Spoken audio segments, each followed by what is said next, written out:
स्वर्ग और नर्क। एक बुजुर्ग औरत मर गई। यमराज उसे लेने आए। औरत ने यमराज से पूछा, आप मुझे स्वर्ग ले जाएंगे या नर्क? यमराज बोले, दोनों में से कहीं नहीं। तुमने इस जन्म में बहुत ही अच्छे कर्म किए हैं, इसलिए मैं तुम्हें सीधे प्रभु के धाम ले जा रहा हूँ। बुजुर्ग औरत खुश हो गई, बोली, धन्यवाद, पर मेरी आपसे एक विनती है। मैंने यहाँ धरती पर सबसे बहुत स्वर्ग और नर्क के बारे में सुना है। मैं एक बार इन दोनों जगहों को देखना चाहती हूँ। यमराज बोले, तुम्हारे कर्म अच्छे हैं, इसलिए मैं तुम्हें यह इच्छा पूरी करता हूँ। चलो हम स्वर्ग और नर्क के रास्ते से होते हुए प्रभु के धाम चलेंगे। दोनों चल पड़े। सबसे पहले नर्क आया। नर्क में बुजुर्ग औरत ने ज़ोर ज़ोर से लोगों के रोने की आवाज़ सुनी। वहाँ नर्क में सभी लोग दुबले पतले और बीमार दिखाई दे रहे थे।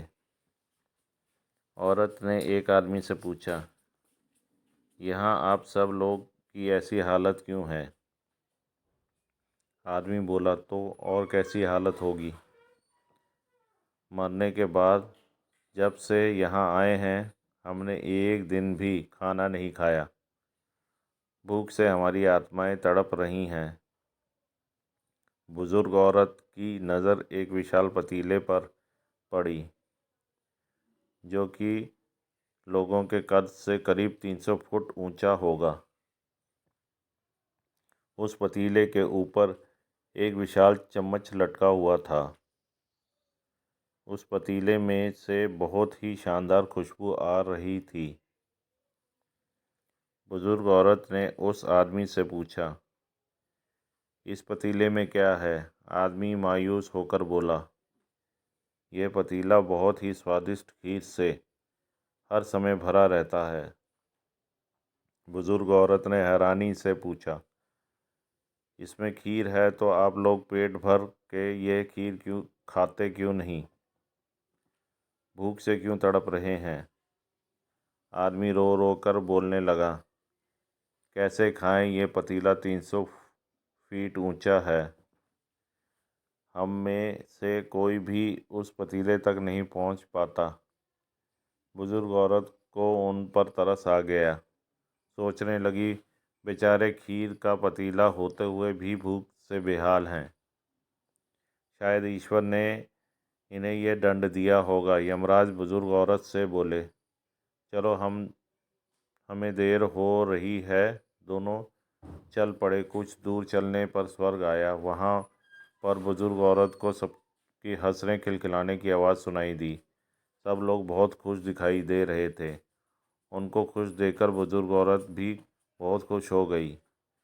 पर वहाँ स्वर्ग में भी बुजुर्ग औरत की नज़र वैसे ही 300 फुट ऊंचे पतीले पर पड़ी जैसे नर्क में था। उसके ऊपर भी वैसे ही चम्मच लटका हुआ था। बुजुर्ग औरत ने वहाँ लोगों से पूछा, इस पतीले में क्या है? स्वर्ग के लोग बोले, इसमें बहुत टेस्टी खीर है। बुजुर्ग औरत हैरान हो गई। उनसे बोली, पर यह पतीला तो 300 फीट ऊंचा है। आप लोग तो इस तक पहुंच ही नहीं पाते होंगे, तो आप लोगों को खाना मिलता है ही नहीं होगा। आप लोग भूख से बेहाल होंगे। पर मुझे तो आप सभी इतने खुश लग रहे हैं, ऐसे कैसे? लोग बोले, हम तो सभी लोग इस पतीले में से पेट भर के खीर खाते हैं। औरत बोली, पर कैसे? पतीला तो बहुत ऊंचा है। लोग बोले, तो क्या हो गया? पतीला ऊंचा है तो यहाँ पर कितने सारे पेड़ हैं। ईश्वर ने ये पेड़ पौधे, नदी, झरने हम मनुष्य के उपयोग के लिए ही तो बनाए हैं। हमने इन पेड़ों की लकड़ी ली, उसको काटा, फिर लकड़ियों के टुकड़े को जोड़कर विशाल सीढ़ी का निर्माण किया। उस लकड़ी की सीढ़ी के सहारे हम पतीले पर पहुँचते हैं और सब मिलकर खीर का आनंद लेते हैं। बुजुर्ग औरत यमराज की तरफ देखने लगी। यमराज मुस्कुराए और बोले, ईश्वर ने स्वर्ग और नर्क मनुष्य के हाथों में ही सौंप रखा है। चाहे तो अपने लिए नर्क बना ले, चाहे तो अपने लिए स्वर्ग।